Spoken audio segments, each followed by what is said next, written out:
So I know we've been talking about, what is a server, or what is HTML, what is CSS, and a bunch of different things like that. So let's talk a little bit more about what is a browser. So what is a browser? Let's talk about that a little bit. So we think about a browser. What exactly is a browser? A browser essentially is a software program that really comes already on your computer or on your device or whatever it may be that you use to kind of surf the web. It's a computer program that already comes on there, and it's responsible for interpreting all the HTML, the CSS, all the stuff that a website is made of. Your browser is responsible for interpreting that and processing that and showing you that in your window. So that's essentially what it does.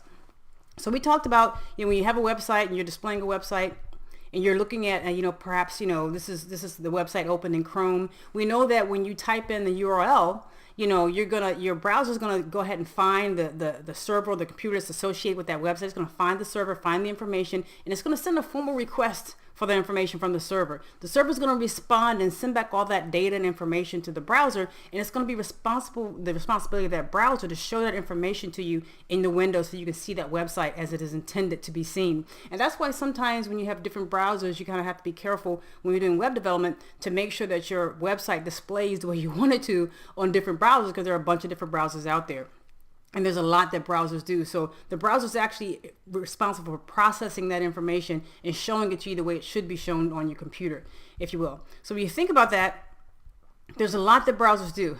And there are a lot of different types of browsers. You probably know Safari or Chrome or Microsoft Edge or whatever it may be that you use. You're going to know about that, and they've come a long way, and they do a lot more than what it may seem like on the surface, if you will. So if you look at your browser, and let's just say I'm going right here to Chrome, and we're seeing that the browser is actually showing and displaying this information. But if you're a developer and you're getting into programming, you may want to know even more about how to dig underneath in what your website might be doing, what your browser might be doing.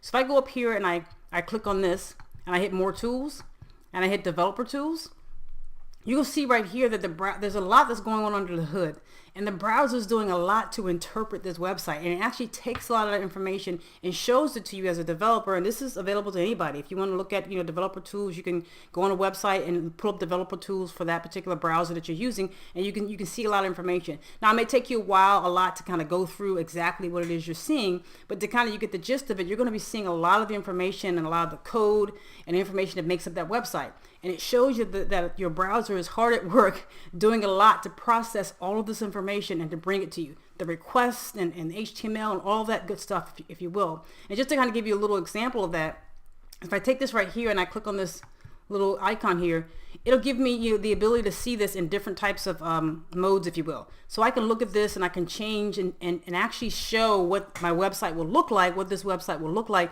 on different devices. So let's say you had a device that's of a different width. So you got a certain width and a certain height. And obviously this might be closer to what a phone might look like.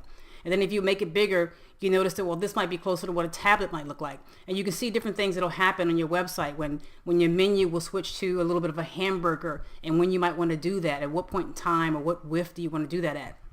And when do you want to break your menu out, or different things you can do with your website.